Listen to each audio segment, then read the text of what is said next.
Hi guys, so long time no see, and we are back again. It's our ninth meetup for the Sitecore user group Minsk, Belarus. We're really proud to see you here. Sorry for this short delay, but we have really awesome speakers today. And without further words, welcome Igor and Artyom that will talk about GSS. Hi everyone, my name is Artyom and currently I'm working for Brimit, and so it's Igor. My name is Igor, I'm lead front-end developer also from Brimit. And today we are going to speak about JSS or Sitecore JavaScript services. So is there front-end developers attended our meetup? Okay. So in general it's a tool for more for front-end developers, but Igor and me did everything for making it interesting for each of us, so for backend developers and for Sitecore developers as well. So Sitecore JavaScript services was released along with Sitecore 9, and just a second. Yeah, so it was released along with Sitecore 9 on Sitecore Symposium in Las Vegas, and was introduced by Alex Shiba. He really helped us with prepare this presentation. He always be in touch and helped us solve any issues that we have got. And also he has shared his slides, and some of them we used in our presentation. Before I start talking about JSS, I should mention a few words about headless.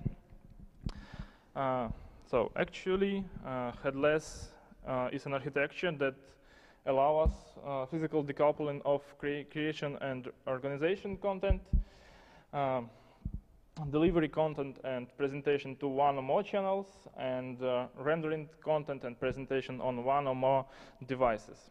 Or in other words, it's a CMS without front-end or rendering part.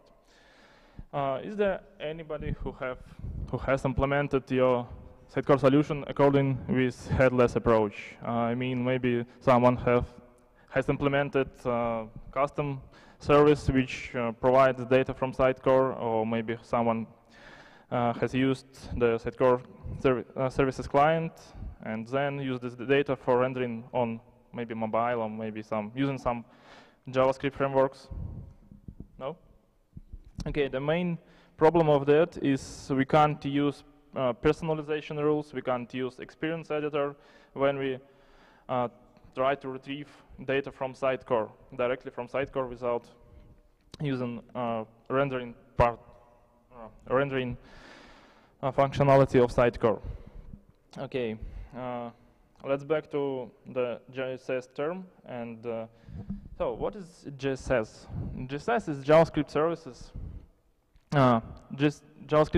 Sitecore JavaScript services is a toolkit for JavaScript developers, allowing to build full-fledged customer solutions like single-page applications, web applications, websites, using modern JavaScript libraries and frameworks like AngularJS and React.js, and being completely unplugged from Sitecore.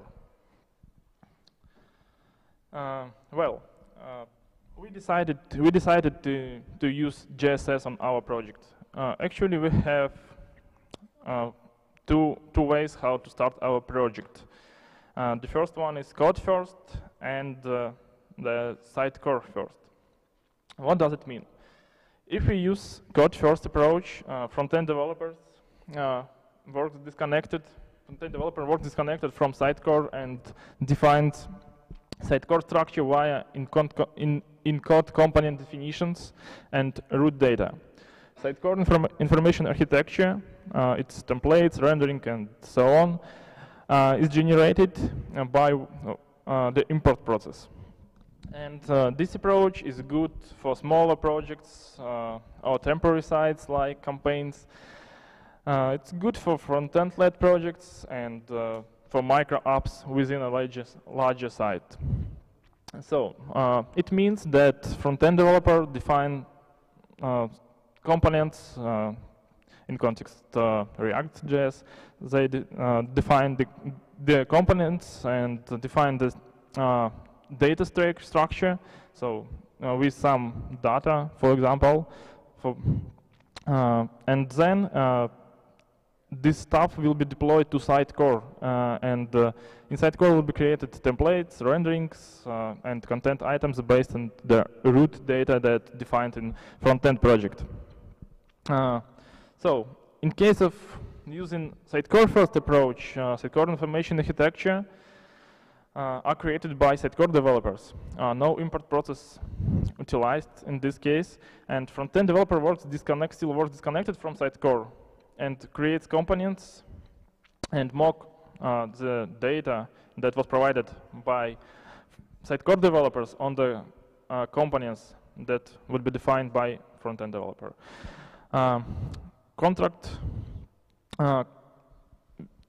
So this approach allows us to use concurrent work. So because the contract can be defined first, and then maybe few front-end developers can work with this contract.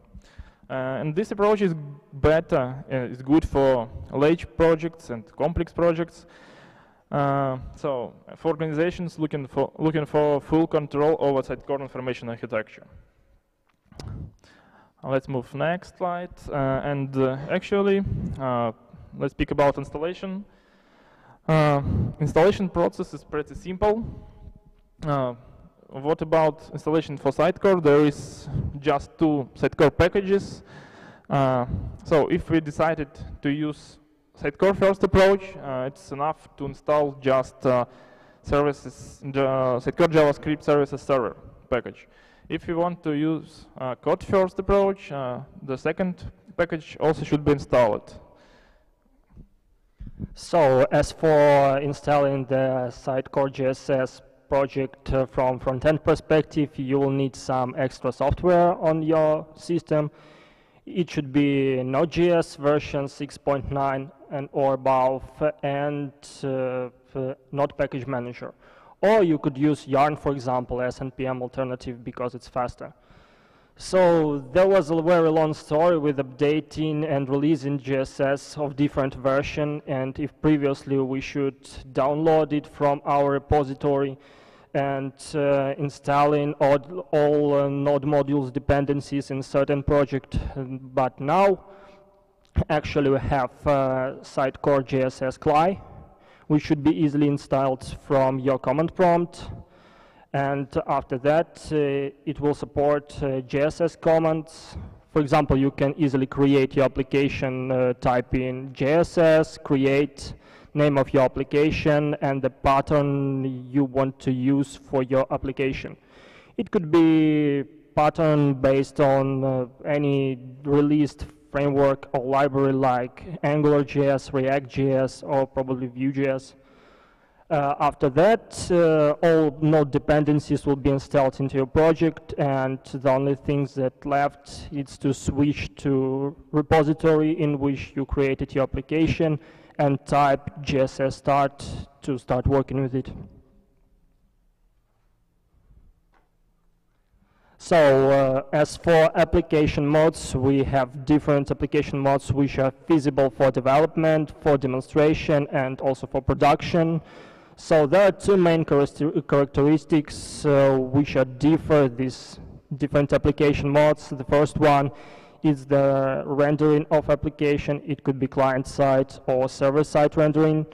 And the second one is the data source. So your data could come up straight from Sitecore in connected mode, and the data could come from local JSON or YAML files if you are using disconnected mode. Okay, let's move next. So this is a diagram of high-level structure and data flow. So we can see that GSS includes a list of services like layout service, content service, or Sitecore service client provided by Sitecore out of the box, dictionary service, and two separate services like Sitecore ship and import service. I separated them because they don't take a part in rendering, in the rendering part.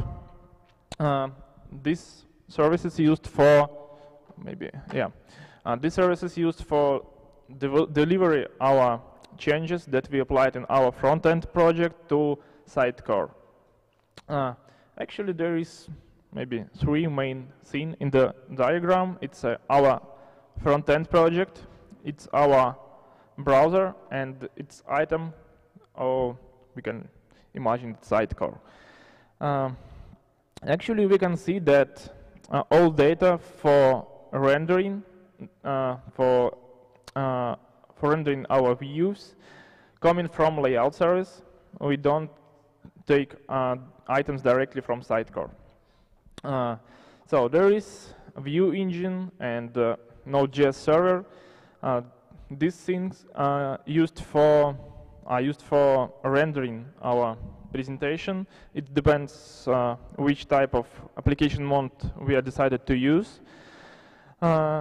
And also, we can see that layout service provide the root data for our front-end project in case of using Sitecore first approach.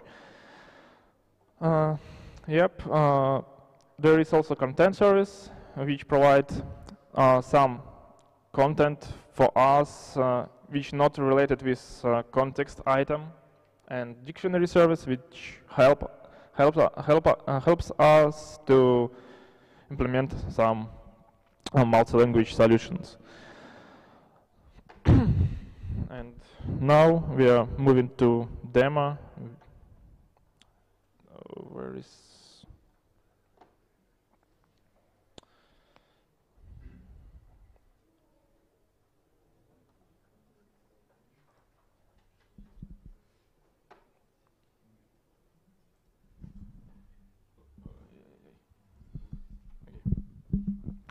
So currently, let's speak a few words about the front-end project structure. Our choice was to start development with advanced React application. So our application uses React.js as a main ecosystem, React Redux as a store manager and application state manager. Also, we used React Redux router to support dynamic router.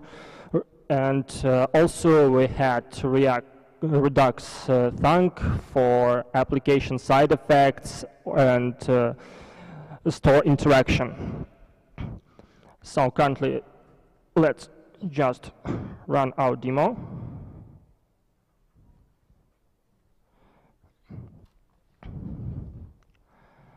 So actually, let's take a look on our application structure. So after a few releases, JSS developers almost separated the JSS functionality from the application source code. If previously there was some mixes, now very many parts of JSS were moved from the source folder to external folders. So if we can look about on the assets folder, it contains some media files, some CSS. It could contain some fonts and other documents. As for build folder, it contains our Webpack settings and different application modes in which we can start. So we also have some data samples, which, as I mentioned before, could contain JSON or YAML files. You can see there is some content-related folder, some context, dictionary, and our roots. So we also have a data sample, but currently, if we're talking about our application, it's already filled, so it has already prepared data sample.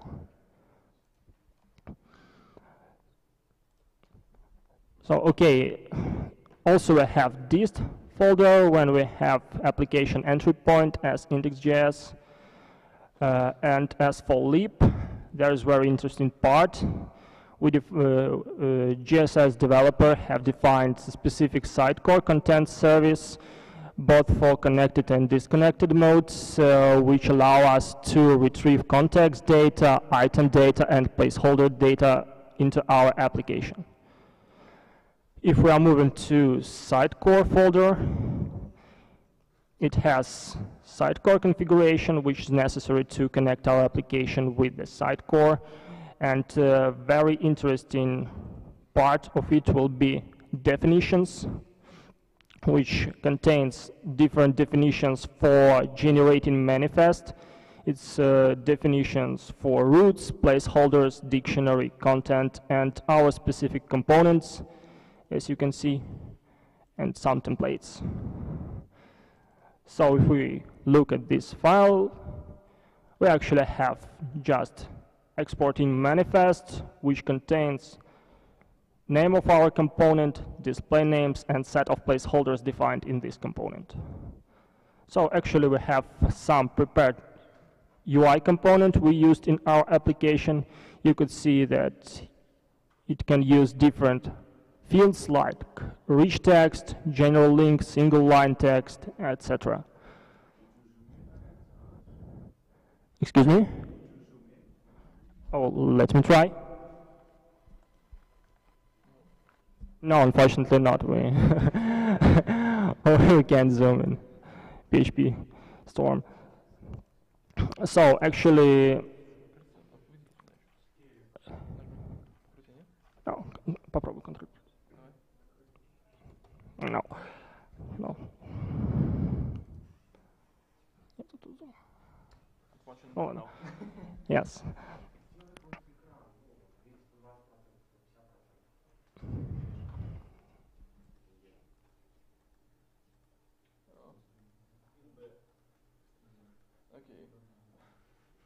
It's much faster.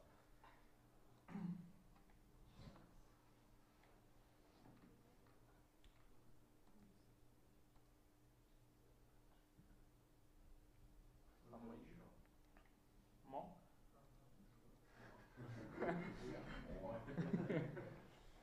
I don't see my programs.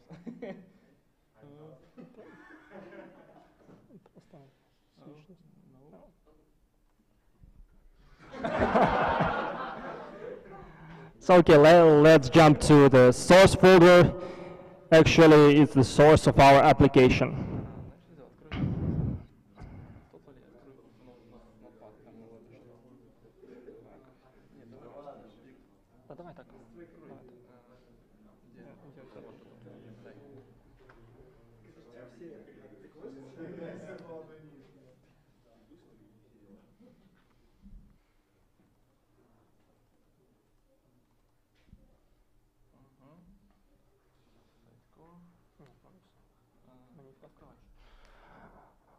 Okay, so let's continue with our source folder for our application.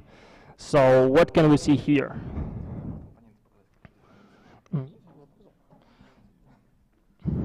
Okay, so let's previously I show you how we can export our components with manifest generation. Now it can see better. So actually we have some adding manifests in which we define name of our component, display name, and set of fields and params we can parse to our component. So we define the name of component, and the rendering will be created with the same name in Sitecore, and also we are defining the fields, and in Sitecore will be created the template with these fields, and this template would be used as data source for the component which we are currently defining. Okay, so let's finally talk about the whole application. Here you can see the project structure of our React.js based application. It contains some rendering types, client-side rendering, file or server-side. Also we have component factory, which is the set of our defined components. Also we can see the boot folder in which we have defined the initial state of our application, the root reducer, which is a combination of all reducers used in our application, the root of our application in which we have defined Sitecore context, so we can pass the Sitecore context data through all application because it's defined almost on the highest level. Also you can see we have multi-language support, and as I told before, we have supported routing. So also we have a store initialization here. If we take a look at our app folder, we also have this file named actions, in which we have defined some actions which are generic for the whole application, like fetching root data, changing language, and other.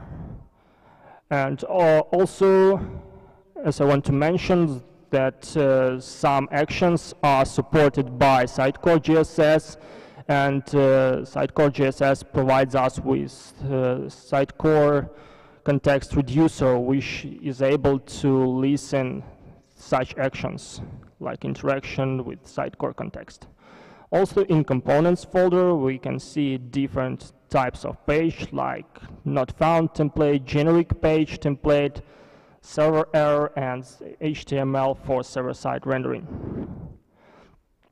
Also we have some generic components like home, private, and about, which are actually our roots in our application. So, and we have an UI folder which contains our generic created UI components, so which definition you've previously seen in our notepad here. So actually we have different way to assess the Sitecore context in our application. So the first one, as I mentioned, it's about the Sitecore context definition. The second one, we can parse our Sitecore context into page, you can see here as its property. And the third way to assess Sitecore context is very specific, because in the latest release in GSS, so we can simply add to export our component with Sitecore context function, which also allow us to get access to Sitecore context in this component. Also, we can simply map it to props, as it usually makes in React application, React Redux, probably. So in case you want to start researching GSS, I suggest you to set up and open one of the suggested applications in JSS Sitecore.net website. Also, I should add that from version 7.0, Sitecore GSS also works with React Native, so that allows us to develop some mobile application with JSS, and also it supports working with GraphQL. That allows us easily to get data from the database. Okay.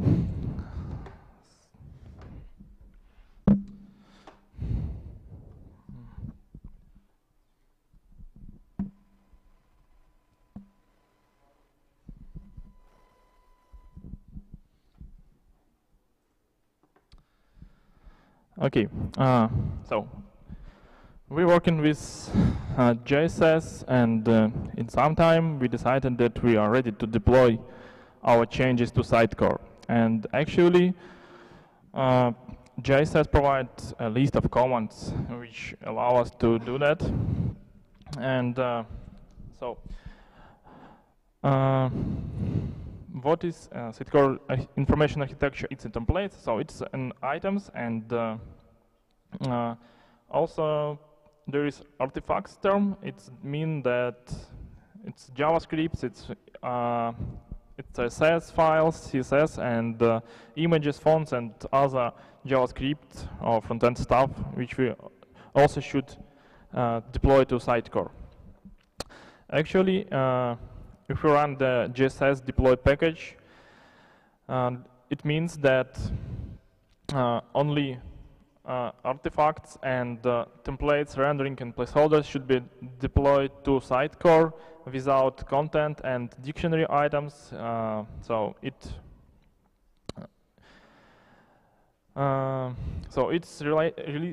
implemented for avoid some content overrides, because actually when we deploy something before, content editor can start works with our content items, make some changes there, put some maybe really content there, and for avoiding to override this job of content editors, the default command deploy only developer stuff like templates, rendering, and placeholders. Actually, if you want to deploy all stuff, including the content and dictionary, it's usually applied for initial deployment to Sitecore.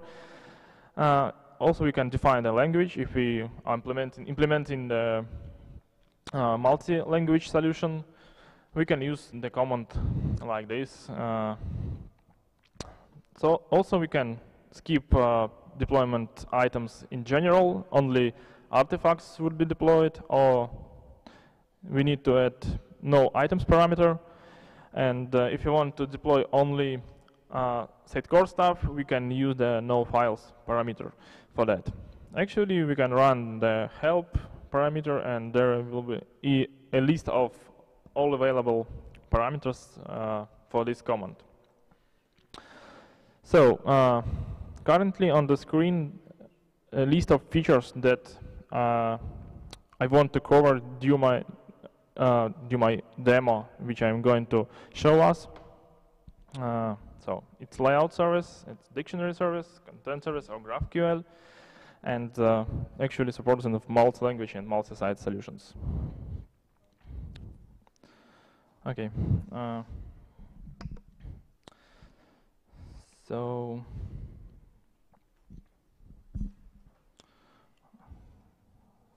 let me change the gain because it's really not comfortable. I can zoom something in the studio or in browser directly. So if you open JSS Git account, Git repository, we can see, just a second, let me open that GitHub. We can see a list of examples which already implemented by Sitecore.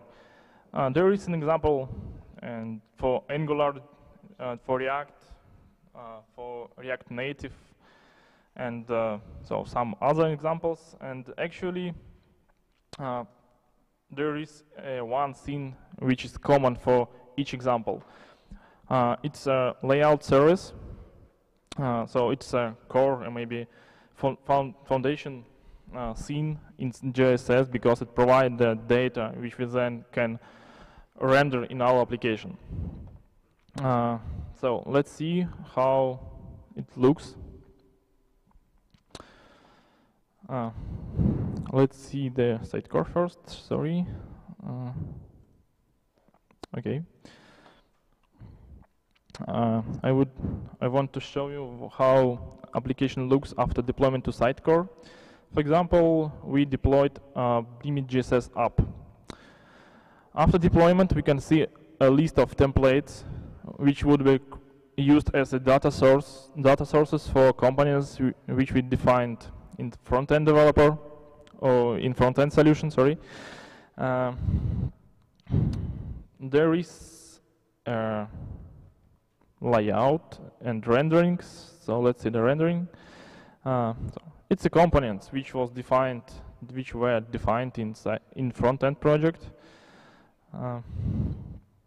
Let's see some of them. So hero image, for example. There is just the name of component in React application, and also there is defined a template for data source and data source location. Placeholder settings also deployed to Sitecore, and we can see, for example, page content placeholder can include article and card list component. And so our content stuff, it's a dictionary for both languages.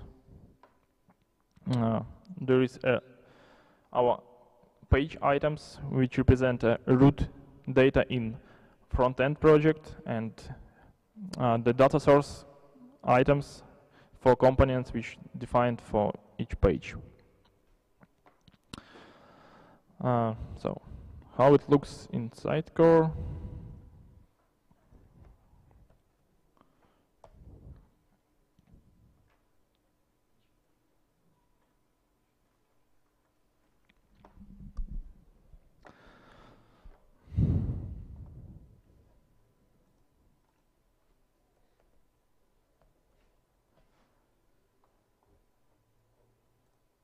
Self-signed certificate.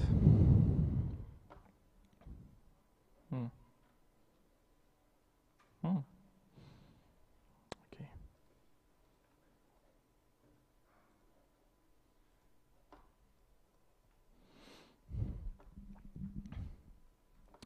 So it's our app which was deployed to Sitecore, and currently it works under the Sitecore. So we can change the language. We can also log in to our application. So we can see some private area. Actually, oh no, there. Experience editor is supported. It loads slowly as well, as usual. Okay.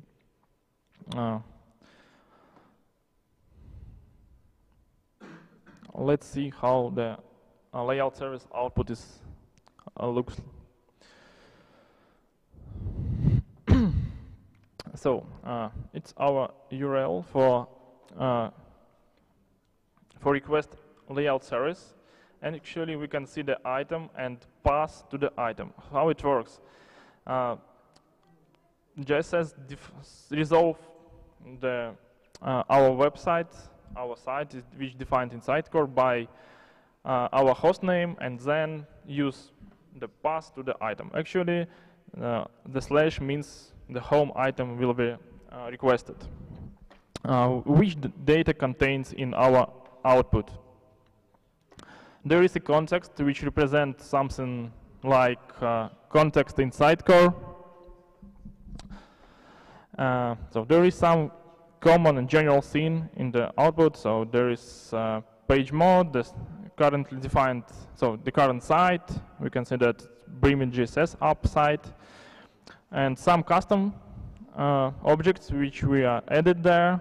And so the context, it's the first scene which we can overwrite and which we can extend with some additional data which we need to our application. Currently we added the current user, security info, just only for example, and footer navigation, which we use in our application.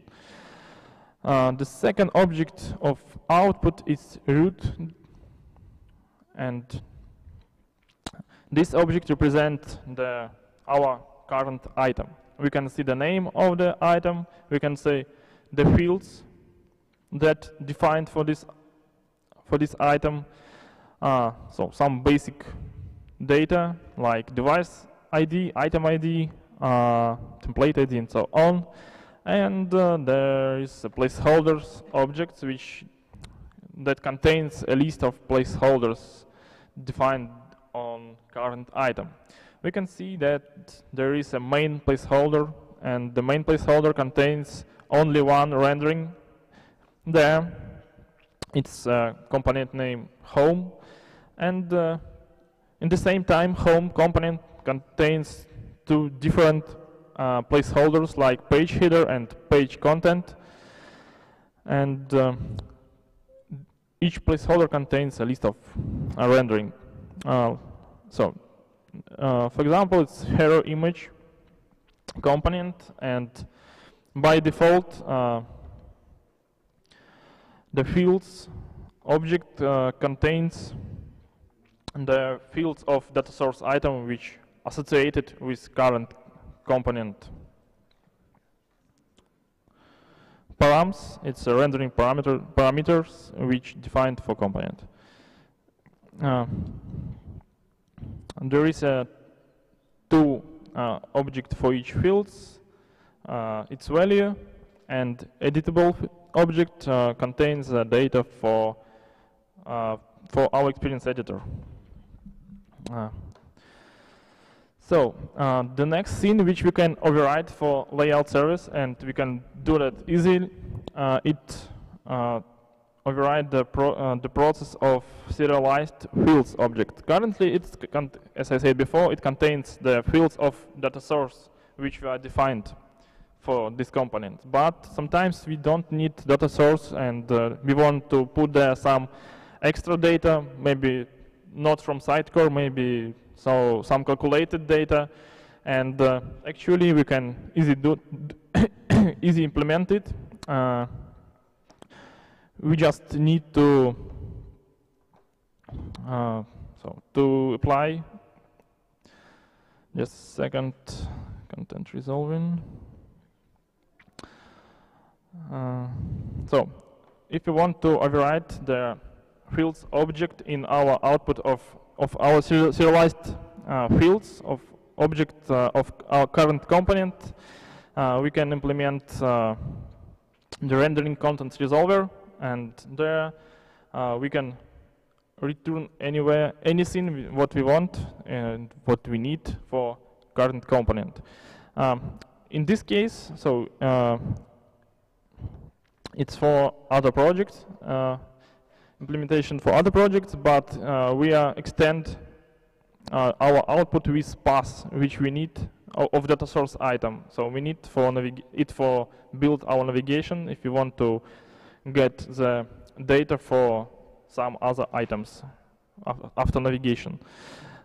So it's common and general information about layout service. Actually, we have two examples of use it. So for starting using layout service, we just need to install the service Sitecore JavaScript service package, and layout service will be available directly after that. And we just need to add API key in the core database for secure our request. So the first example which we implemented, let me show you.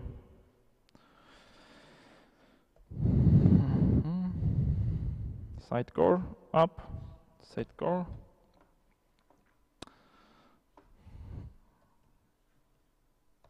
Nothing new. I think we need to change password after meetup. Okay.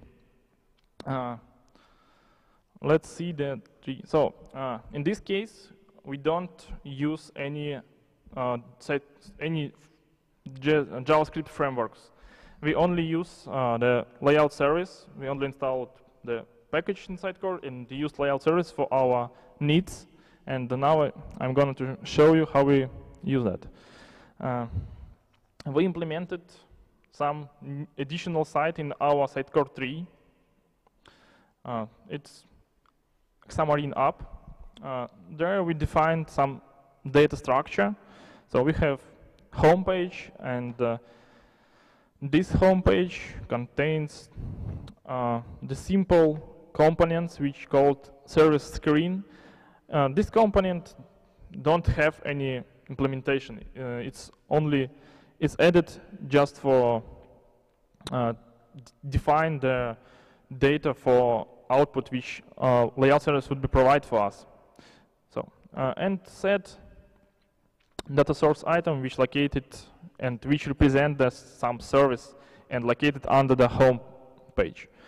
Then we implemented the Xamarin app. So it looks like that. Actually, there is some authentication. So it's simple request to XConnect, which identify our current contact with some email. So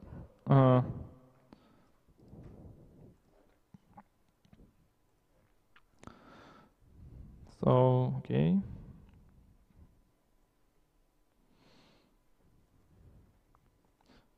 Can put click login. I hope it will work. Okay. So this is output which we got from layout service. Actually, it's our presentation of home item defined in Sitecore. There is 3 services which we added to presentation, and actually we can click someone and we will be navigated to the service detail, which also it's still loading. It's our service item which contains some details. Actually, service description, image, and link. Where is application? And layout service allow us to use personalization. Actually, we put our email and identify contact. Actually, we can then this contact can do some actions on our site, apply some, visit some pages, and some profile can be associated with this contact. And when this contact login into application, we can manage the specific content for this contact. So, and the second app which we implemented, it's Content Explorer. So we did it during our hackathon work. Actually, this app represent our tree, which are defined for a site that would be resolved by host name. Each element represents the item, and the double click will open the pop-up with placeholder structure and the data, the structure of components which applied for these placeholders, and some specific fields with general data. Actually, the idea to implement some contact switcher, and when we will be able to switch our contact, we will be able to see how our site would look, will be displayed for different contacts. So it's two examples how we can use our layout service. A few words about GraphQL, which provided an endpoint for GraphQL. So we can build some queries for retrieve data from Sitecore. Currently, this endpoint configured to use master database, and then we can easily use some syntaxes. So, for example, we can request some item.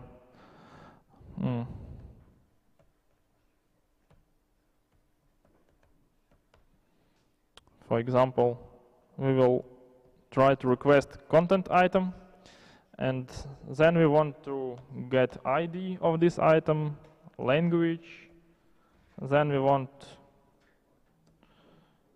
to get, for example, display name,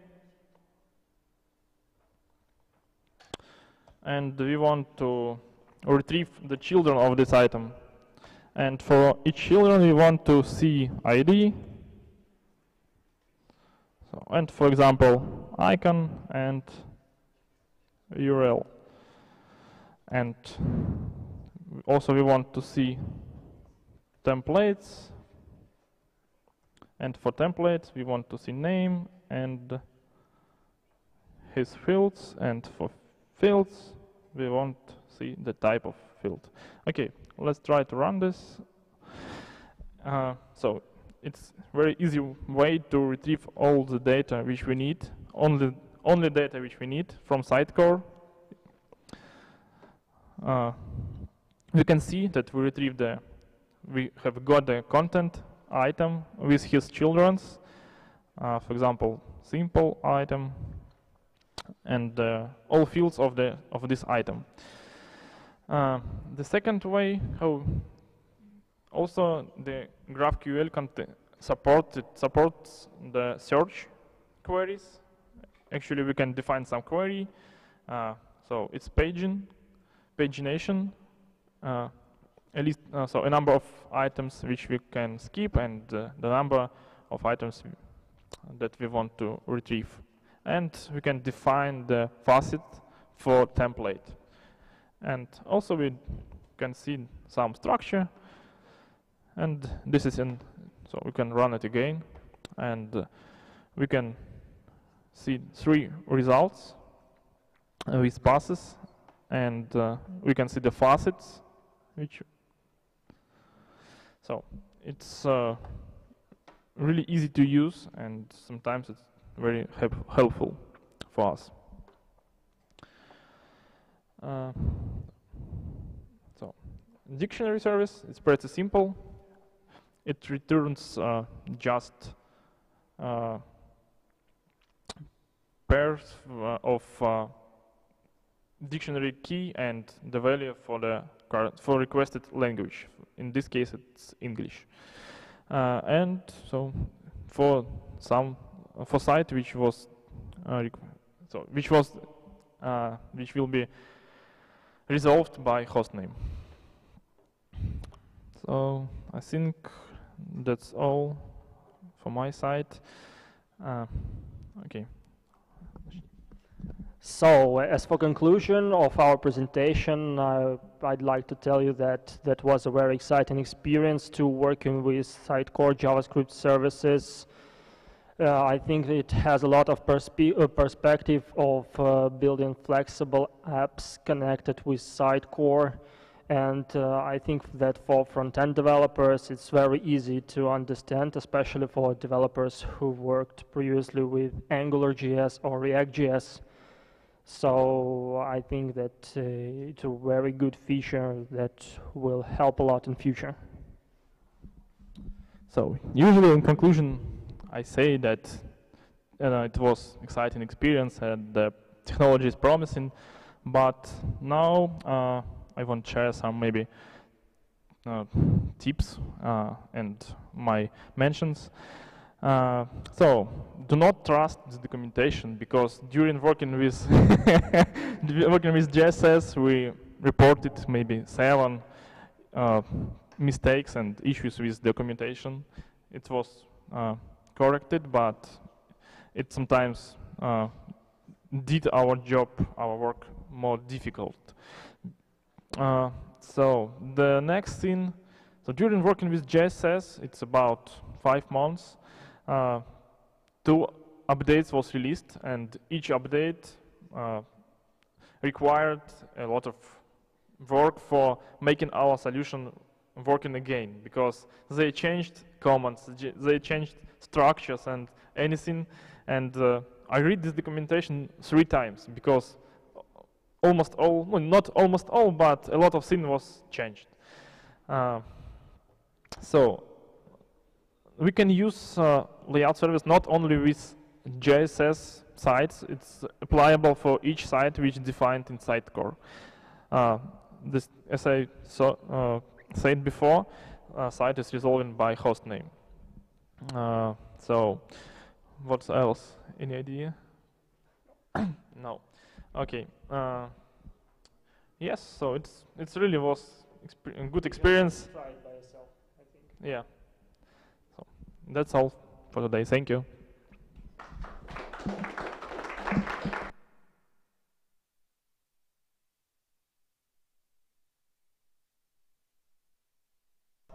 Guys, thanks a lot. First of all, as I understand, it may be a little bit spread process. I mean, backend side that is connected with Sitecore, and front-end side, for example, with React.js. As I remember, you typed GSS start or something like that, and application was started. So what happens behind the scene? I mean, is it Express.js server? That's Webpack dev server, runs on the client side and retrieves data from our data source. And actually about the Webpack, I didn't see configuration. Oh, actually, If it exists, it's okay. it exists, Okay, yes. okay, thank you.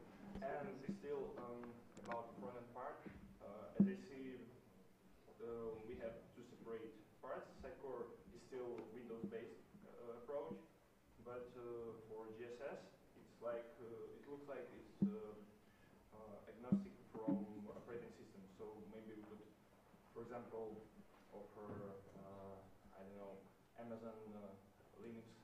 Yes, of course. It's multi-platform feature. Yes, sure. It's multi-platform feature, so it can run under Linux, Windows, Mac OS, everything you want. And from another perspective, as I understand, which part of your application handle all requests for data? I mean, as I understand, everything inside Sitecore are serialized in JSON and then are rendered by Actually, in disconnected mode, we retrieve all data from JSON files located in our project folder, and in connected mode, it comes straight from Sitecore. So you should configure links between connection between. Yes, yes, exactly. I mentioned a config file, which actually is a way to our Sitecore. One question from me.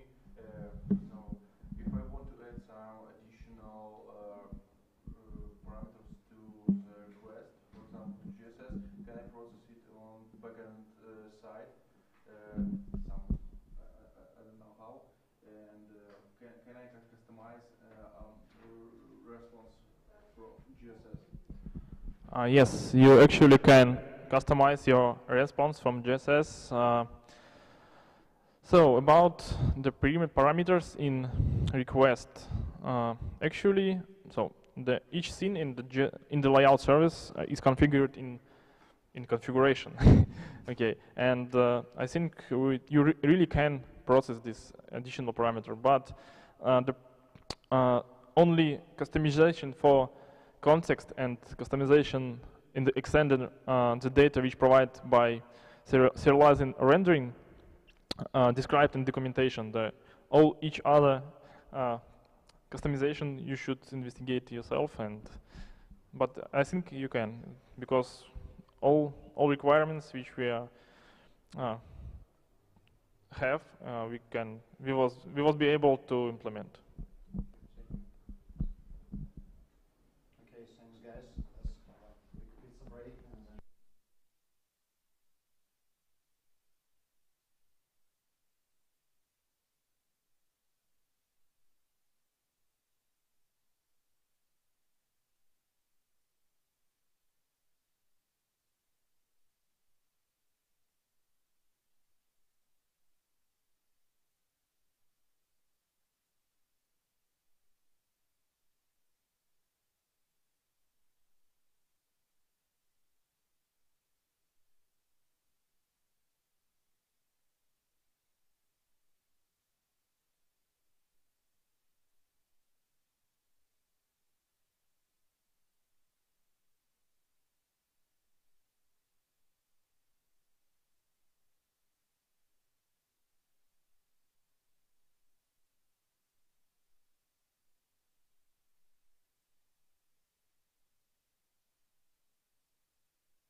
1 second.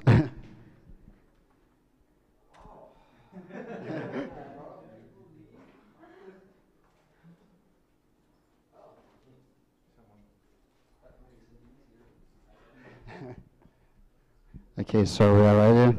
Welcome, Anders.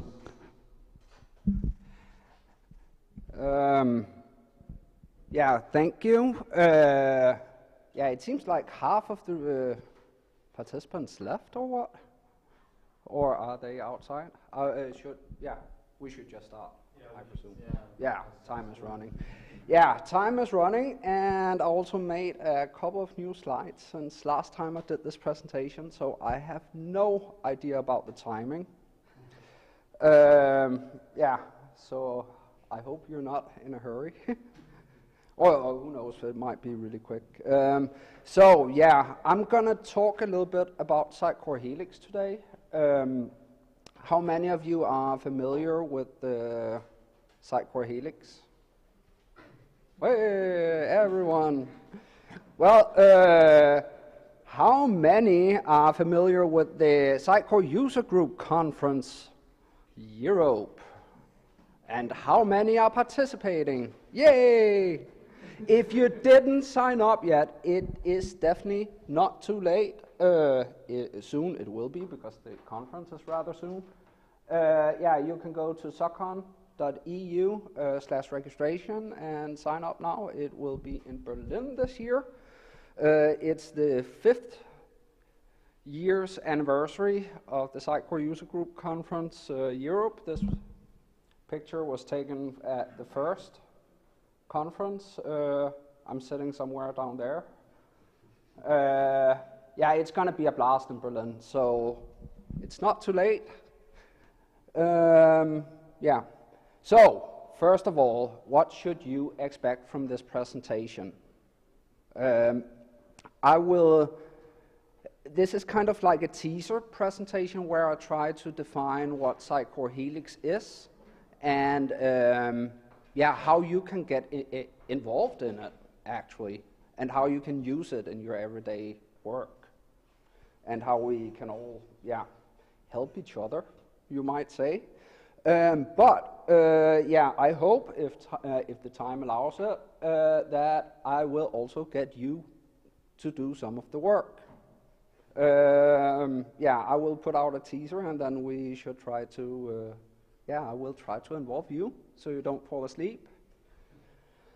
Yeah, so first I'm gonna use, some of you, have anyone seen the recordings from last year's Sitecore User Group Conference? No?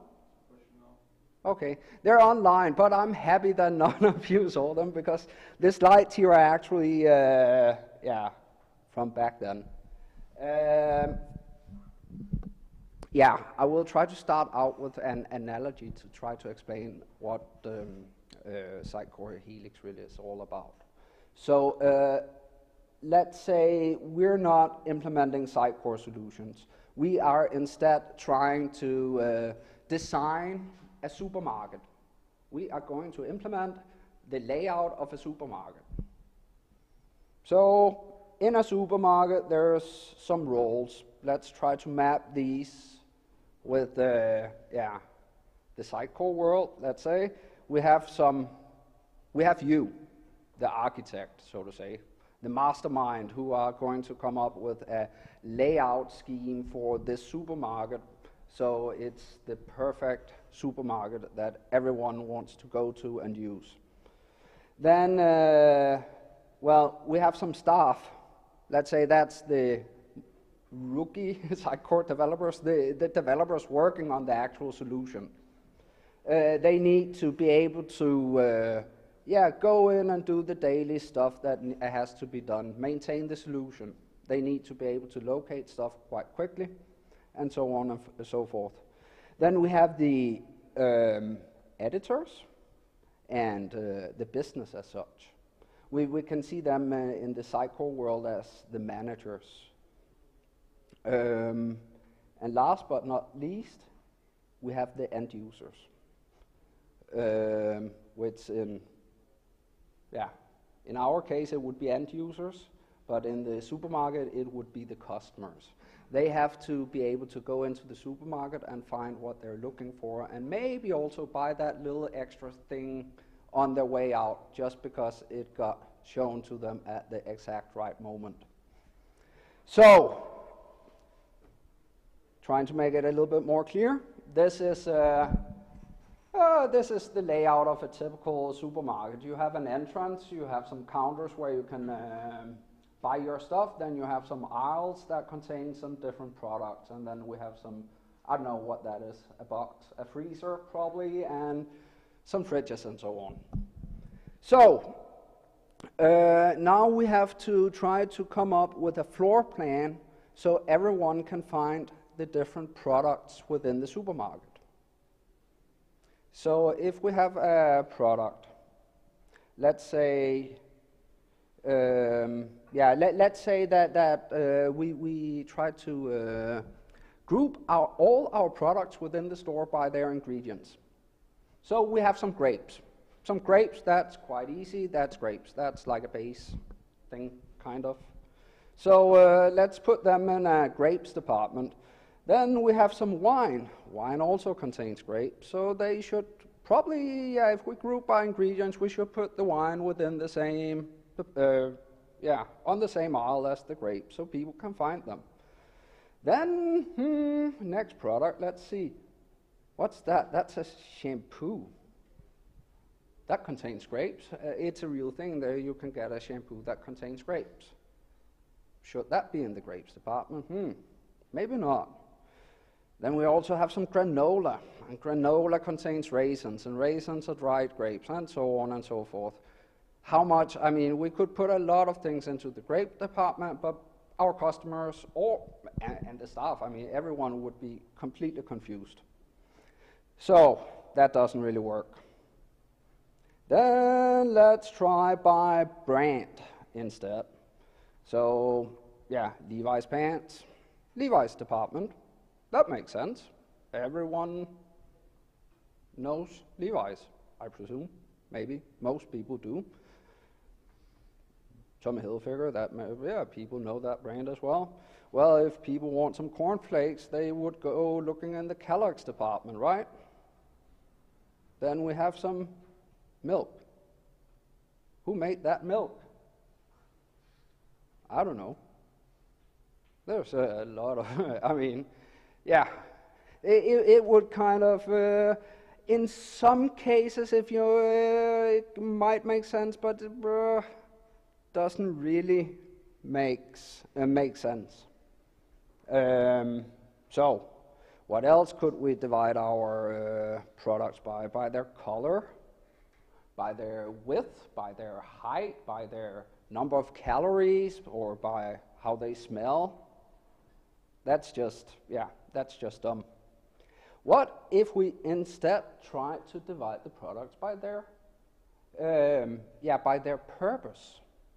So we, for example, had all the fruit in the fruit department, and we had all the snacks in the snacks department, and we had all the shoes in the shoes department, all the other clothing in the clothing department, maybe close to the shoes department, and the beer in the beer department, and so forth and so forth. So by their purpose. This actually makes a lot of sense.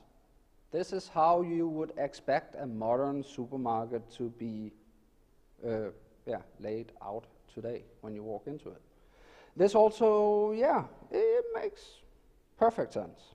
You could call it the supermarket convention or the norm. This is how you would make the layout of a supermarket. So this has a ton of benefits. For your end users, they know what, they get what they expect. They know where they go in to find a certain kind of product, and they can look, and if one is sold out, they can find a complementary product, so on and so forth. For your staff, it's easier to locate stuff, and so on and so forth. And it's also easier to hire new staff, because if someone worked in one supermarket, then they can probably also work in another supermarket. The there will be small differences, but when everyone follows the same convention, it is a whole lot easier. You don't get these lone heroes that's responsible for one department. Yeah, so no one is really special. And the learning curve of introducing new people to this supermarket is much slower. So, coming back to Sitecore Helix, why is it that we have this concept defined? Well, it actually, I will start with making a claim. That is that the cost of change in software implementation will always increase over time. A software solution will become more and more expensive to adapt and modify and to maintain. Suddenly you will hit a point where it's actually more expensive to add this new modern feature than it is simply to rewrite the whole lot. You will, all implementations will decay over time. Well, try to look at some of the code you wrote 2 to 3 years ago, and you would be like, wow, did I write code like that? No one would do that anymore, you know? But I mean, an enterprise scale Sitecore solution should not be only for 2 or 3 years. It should be for 5 or 10 years or 15 years, who knows? It should be much longer. That is what the customer expects. So, yeah, this is of course a claim that I make right now, that the cost of change will increase over time. But I think we can all agree that this is more or less true. And who in here likes to do support? Yay. Everyone loves to support this 5 or 6 year old solution that should have been killed a long time ago. No, no one.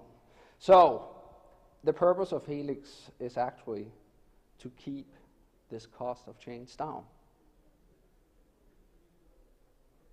Yeah. Yay. That would be cool. This is actually the goal of any software architecture. I mean, if you just have to write something once and never look at it again, and no one has to maintain it, no one has to support it, you can write what the F you want. You can just write crap, and it's just there, and it works, and you can let it die. If you're making a one-time small website to show a landing page for a conference that's tomorrow, and after that it should be deleted. Write crap, that's fine. But if you're writing something that the customer expects will last for a long time, then you should write something that can last for a long time. So, if we look a little bit on software architecture,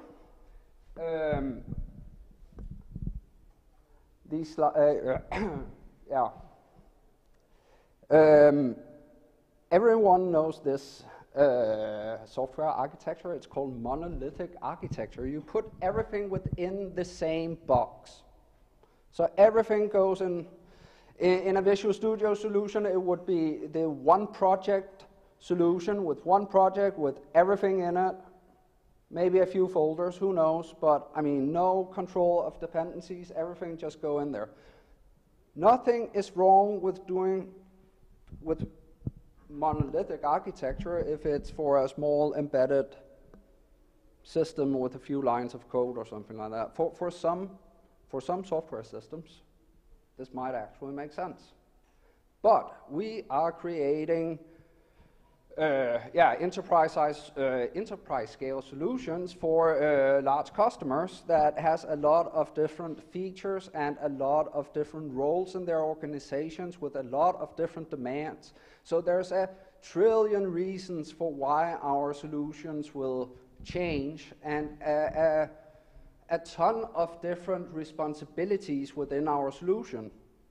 So to try to make it a little bit more manageable, we can divide the different responsibilities into small modules. But these modules will have some kind of dependencies between one another.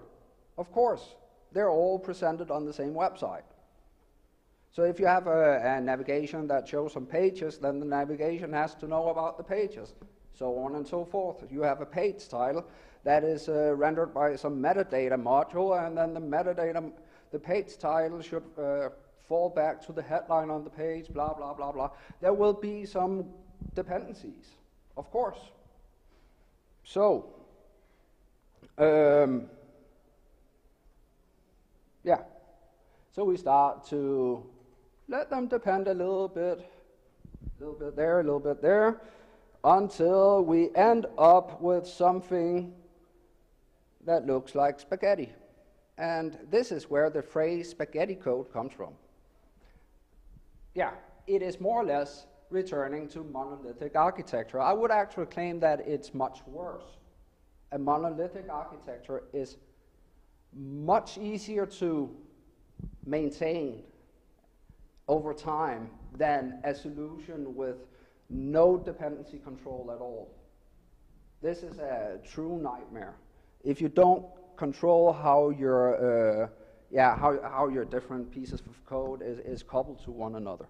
So this is a claim made by a guy called Robert C. Martin, also known as Uncle Bob. There's a link to some slides up there. It's actually stolen from his slides. He claims that the effort that is spent on features will decline with the number of modules. So the more modules you add without controlling your dependencies, the more time you will spend on the coupling between the modules than on actually implementing the features. So coupling actually makes it hard. We need some way of control our dependencies. Yeah. So we need some architected coupling. Control the dependency flow in our solution. And keep our dependencies under control so it's visual in which modules are dependent on others. Some modules will be dependent on others, of course. So if we manage to control these dependencies, then we can actually keep our productivity up even though the number of modules increase. So, yeah.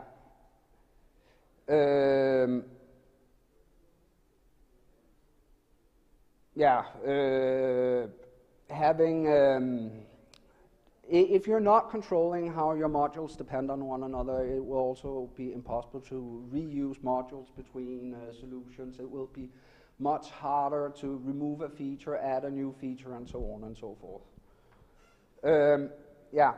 So coming back to Sitecore Helix. If we try to define what Sitecore Helix is, then let's start by defining what it isn't. Helix is not about system or infrastructure architecture. It's not a single software design pattern. And it's also not about reusability. Reusability can be a positive side effect because you control your dependencies, so you are able to actually reuse some of your code more easily in other solutions. But it's definitely not a goal as such. So, what is Helix?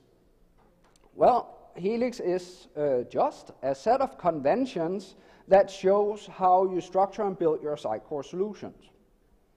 They are made to ease the maintenance and ensure the longevity of the solution. You could also see it as a standard for how we develop Sitecore solutions. Yeah. We can also now talk about Helix compliancy. That means something is compliant with the Helix conventions. You can actually talk about a Helix compliancy percentage. Like this follows some of the conventions, but for some reason we chose not to follow this convention here, but we still adhere to the same underlying principles. Yeah. So if you follow the conventions, your Sitecore solution can become Helix compliant. And yeah, who in here have looked at Sitecore Habitat? Some. Sitecore Habitat is a Helix compliant example site. It is nothing but an example. Some of the examples are really good, some of them could be improved. But at least there is an example that's rather new in the Sitecore world, actually. Yeah, the Sitecore Experience Accelerator is Helix compliant. So that actually means if your custom solution is Helix compliant too, then they can coexist in the same environment. And we can suddenly start to talk about third-party modules being Helix compliant. That means if you make some open source module, you can ensure that people can install it in their Sitecore solutions if you follow these conventions. It will be much easier for everyone. It like takes the first step of sharing. Yeah, everything becomes much easier because we have a common way of doing things. So now I talk about, just to clarify some terminology. That's weird, that shouldn't be there. But yeah, I use two different words. One is principle and one is conventions. So let's see, what is a principle really? So I Googled it. I like Googling stuff. I'm not sure where this screenshot is from actually. It's from a dictionary. And it states that a principle is a fundamental truth or proposition that serves as the foundation for a system of belief or behavior or for a chain of reasoning. That means a principle is something, something that you follow because you believe it to be true. It is not how you follow it. It is something that you believe in. It's a principle. It is something in principles. The principles that you believe in might change, but the principles do not change. A principle cannot change. Then, but which principles you believe in and how you follow them can change. So Helix is the conventions found in Sitecore Helix is primarily based on some principles defined by this guy I mentioned before called Robert C. Martin, also known as Uncle Bob. He's also the guy who put all of the solid principles together in one book. How many in here knows the solid principles or have heard of them before? Can anyone remember what solid stands for? Oh, no one. The single responsibility principle, the open-close principle, the Lisco substitution principle, the interface segregation principle, and the dependency inversion principle. These are all principles. They are defined in a book called Agile Patterns and Practices that Uncle Bob wrote. And later in this book, he also defined 6 other principles that don't have this cool name. Solid, I mean, everyone can remember this acronym. Solid, sounds cool. It's not mentioned in the book at all. If you look at the way the principles are actually written in the book, it's SOLDI and not solid. It's some other guy who read the book and thought, oh, solid, that sounds cool, yay. And now people, if someone asks you, do you write solid code? Who would answer no? What's that? I mean, it sounds good to do. You know, it's something, of course I do. Yeah, so I think this might be why the following 6 principles have not gotten as much attention. These are the principles of package design. These principles are divided into 2 categories. There's 3 principles on the cohesion, your package cohesion. which explains you what really defines a module, and yeah, how we make our modules manageable. I will not go into these principles right now because we do not have time for it. The three others are about the how you couple your modules, how your modules connect, and this ensures that your implementation remains both stable and flexible across time. This is how you control your dependencies. Yeah, then what is a convention? I googled that as well. Came up, this was the first hit at dictionary. Yeah, well, a convention is a way in which something is usually done. Yeah, okay. Then I clicked on the first link to Wikipedia. A little bit more in depth.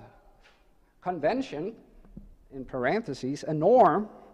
A convention is a set of agreed, stipulated, or generally accepted standards, norms, social norms, or criteria, often taken the form of a custom.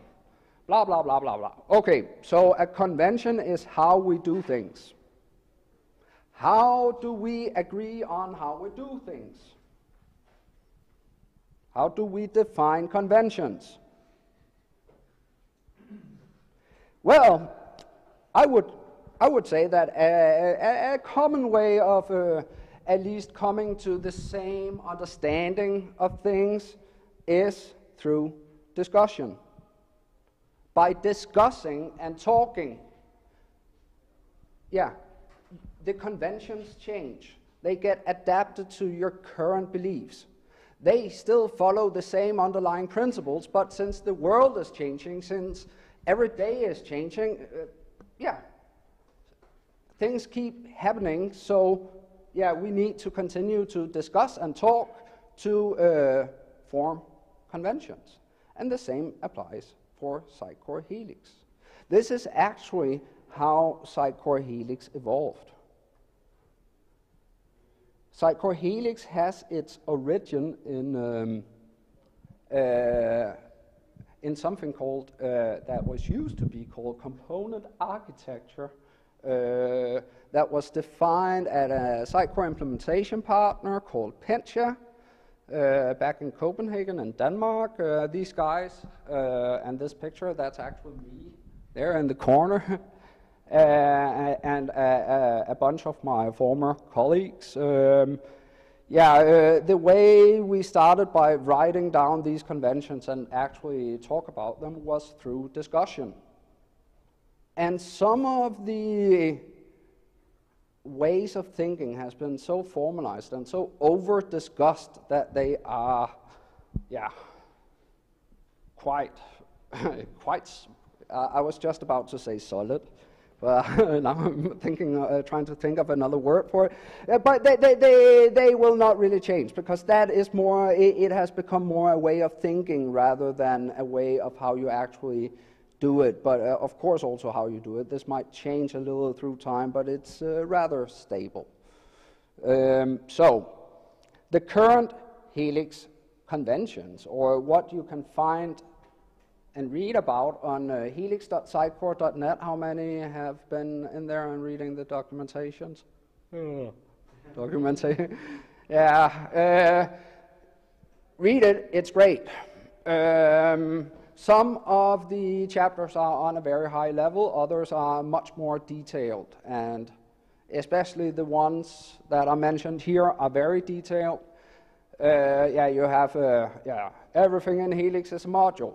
That's the module convention, and then you have the underlying principles that help you define what should go into a module, and so on and so forth. There's the folder structure in the file system should be resembled in Visual Studio, so you can actually look, and in Sitecore, so you can, so it's a similar structure, so you can find everything that belongs together quite easily. The layer conventions, we have the three layers, the foundation layer, the feature layer, and the project layer. I could speak for ages about this, but I will move on. So, the world is changing, and new technologies arrive. We heard about one of them just before, JSS. This is also, I mean, this is Sitecore, but yeah, it's still, we need to adapt. Probably not the conventions I showed on the slide before, but if you go to helix.sitecore.net, you will, for example, find something about development operations, something about DevOps. You will find something about visual design and theming and so on. But this is on a very high level.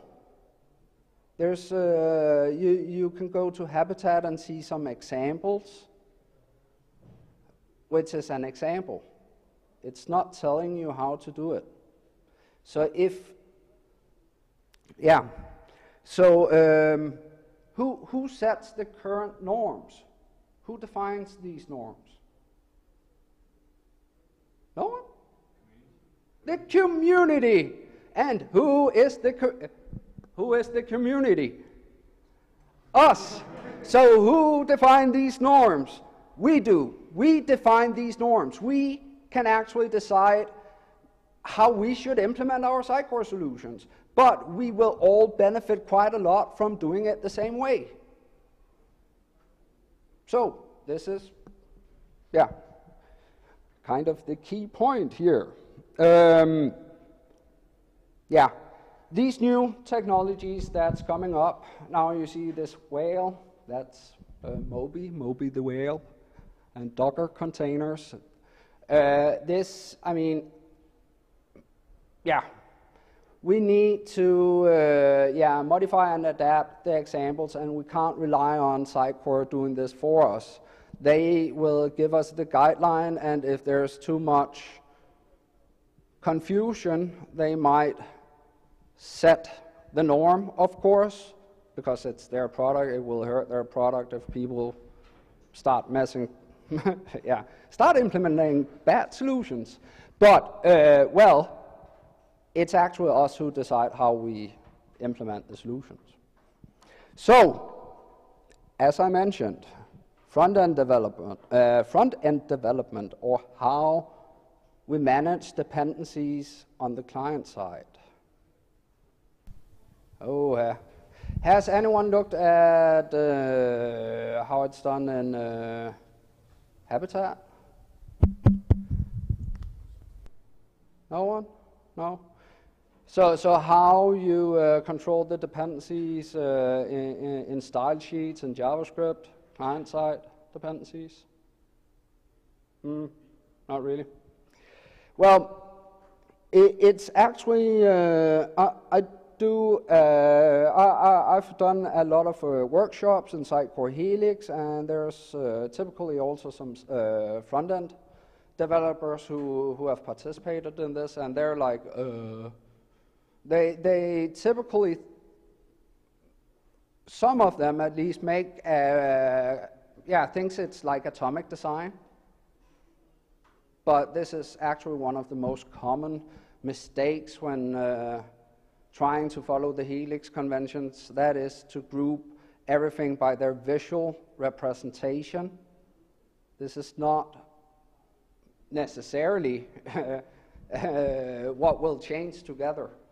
For example, if you have a search box up in the corner and then you have a search result list, then these two will probably change together. So they should be in a search module. You should not have a search box module and a search result module, because then you have two modules that has the same reason to change. And everything that has the same reason to change should stay together, and only what has that typically business-oriented reason to change, only code with the same shared responsibility should stay within the same module. So, well, Helix actually already has a chapter on visual design and theming. Yeah, this is where it is. It looks like this. And it refers to the example in Sitecore Habitat. In Sitecore Habitat, we have this foundation layer module called foundation.theming, which actually contains a couple of concrete design implementations. These folders here are actually, that's implementations of specific designs. And then out in the front, down on the, on the project layer, in each context, you can decide which of these foundational designs you want to pull in. But you actually don't have that much contextual control. You have more or less the whole design implementation in the foundational module. That means we have actually a monolithic client-side implementation here. And it's, there's not really any structured naming. There's not really any way where I can see which styling is used where by which modules. It's kind of difficult to extend without having a knowledge about how it's built. And then besides that, it's also tightly coupled to some now rather outdated front-end frameworks that is hard to swap out. For example, Bauer, as a package manager, I mean, this could, it probably wouldn't be that hard to change Bauer to NPM, except for the different packages being named differently. I tried that at one project, but it's doable, it's definitely doable. It will probably be more or less a complete rewrite if you wanted to update it to use Bootstrap 4 with the current style sheet implementations. I haven't tried it. Anyway, it's not the best example. It's like I think it seems like it has been implemented by a front-end developer who still primarily thought about the UI implementation rather than the responsibility of the different features. So, well, I tried to come up with another way of implementing client-side resources in a Helix fashion. I actually took it from a project I was working on, and then I tried to make it into an example, and then I ran out of time. And then I tried to update it earlier today, and then I ran out of time. But it's on GitHub, and I think it should be I think it should be easy to understand, maybe. Here I introduce a naming strategy for how to reference. This is a contextual style sheet implementation written in SAS. So we use this naming convention. So we have the layer name and then the module name, and then potentially, if the module contains several style implementations, a sub here. So we have the same naming convention as you find in Helix in general. We follow the same naming conventions, and we can in one context, in one project layer module for one website, we can say for this website we want to use this foundational theming framework. We want to use these 15 out of the solution's 18 features, and we want to override these variables. And that's it. Boop. Then you get a style sheet that is built based on that. And you can, of course, make several style sheets based on, several style sheets in different contexts, blah, blah, blah, blah. The way it's implemented in the example I committed here is kind of, it's really simple. It uses standard NPM modules just for, it's really simple and should be very easy to update, and modify, because it's, hopefully. And This same goes for scripts, same kind of naming.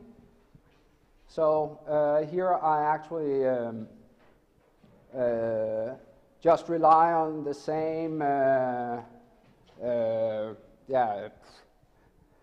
on ECMAScript 6, so same syntax and the same naming for references, scripts, and different modules.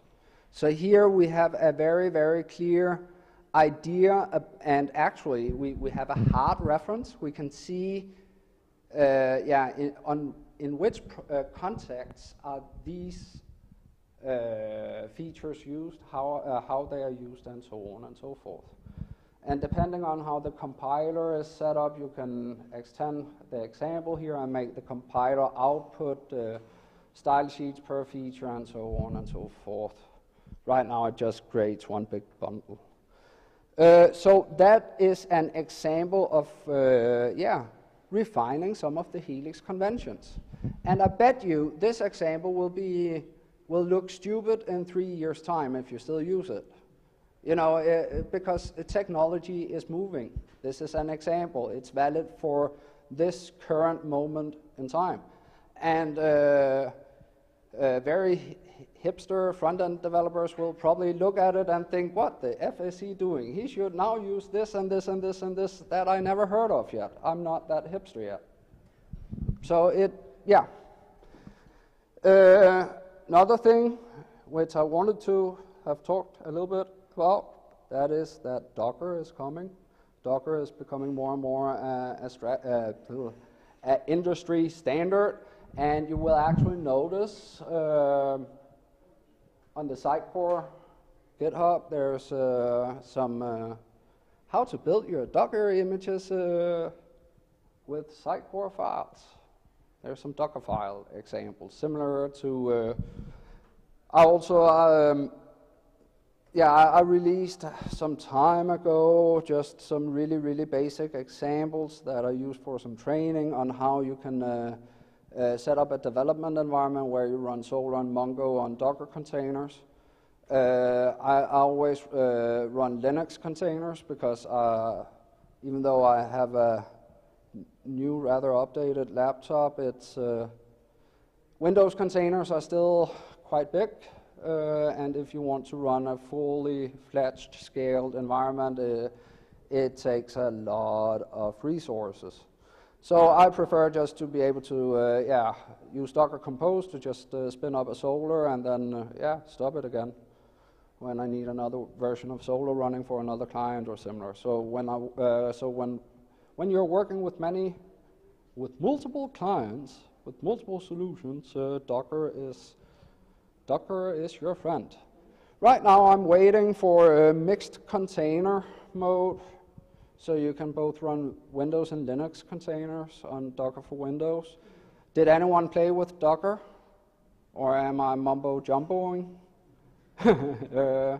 Well, anyway, it's cool.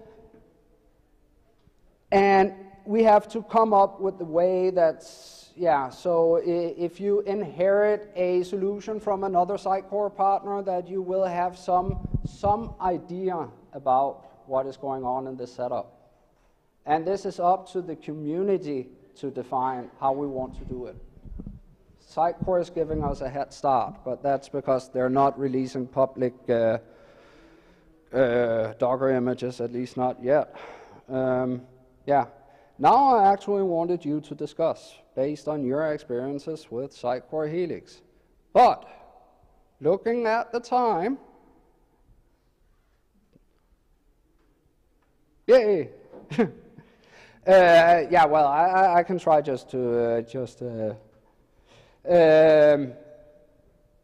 so most of you raised your hands in the beginning when I asked who had worked with Sitecore Helix, and can any of you come up with examples where you find the conventions to be a bit too vague, or where we need some better examples? Anyone? No one? Just something? Well, any tooling that's needed? Anything? I think you are right regarding that SXA, for example, or sorry, GSS is coming, and probably this is kind of the biggest thing that's currently a gap, like for Helix. Yeah. And also maybe I'm not sure if you're talking about the commerce scene, so it's kind of a totally new one, and it has plugins architecture, but again, it's not the Helix, it's like plugin architecture, so maybe think about the commerce over there. Yeah. Both are very, very, very good examples. When you look at Sitecore Commerce, it's very, very much, it's driven a lot by the commerce domain, and it's becoming better and better. So commerce is a feature of your Sitecore platform. It's a feature of the platform. But when it was first introduced as Sitecore Commerce, it was very much commerce and very little Sitecore. And this is moving in the definitely right direction. So yeah, so commerce is starting to become a feature within the platform. But yeah, how?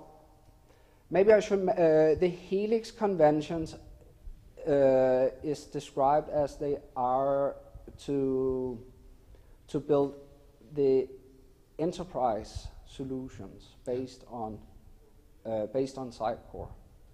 So Sitecore itself, I mean, you should use the right architecture for the right job.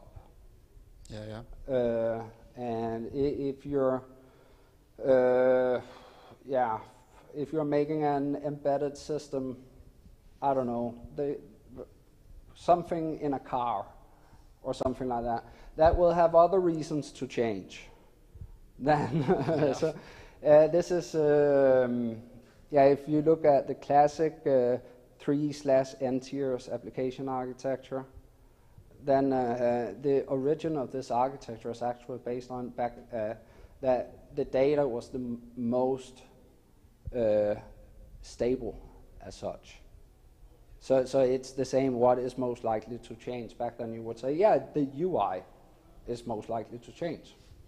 So that's like our context. That's our project layer, you might say. So it's, yeah, it's the same underlying thoughts. JSS. I fear a little that we will see the first solutions built with JSS where it's made more or less as a monolith, and maybe even worse. Yeah, but it's still kind of developing really quickly, so who knows what will be the next release and what will be the recommendations for the next release. I look forward to see how this can align with the Helix conventions. It's up to us to maybe to this show will it. take something from the front end, like trends and architectures, and tries to merge it with Helix principles. I think looking at how often front-end frameworks tend to change, and how important that customers think their data is. The content is gold for the editors, for the business. They cherish their content. That's like their precious that they want to keep. While the front-end frameworks that actually consumes this content is unlikely to be the same in a year. So,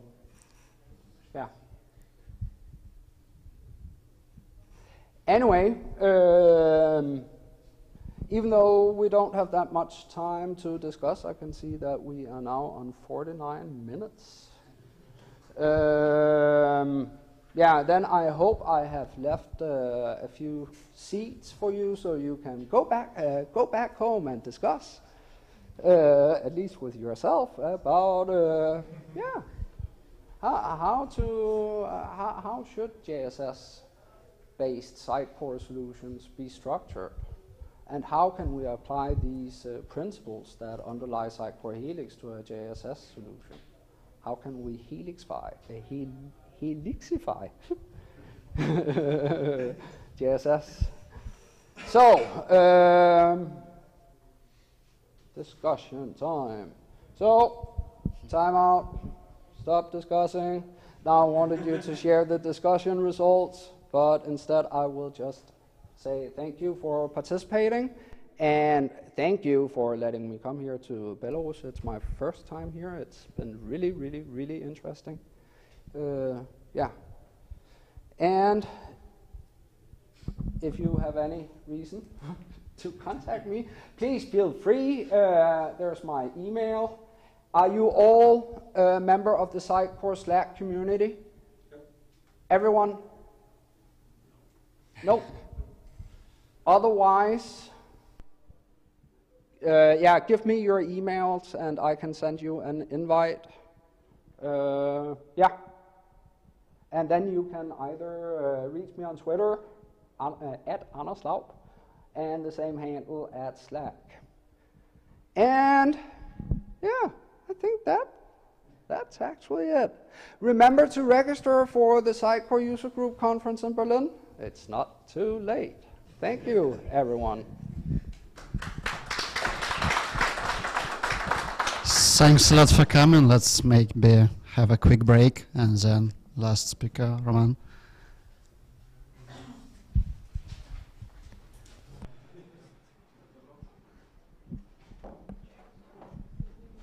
Should I do anything with this?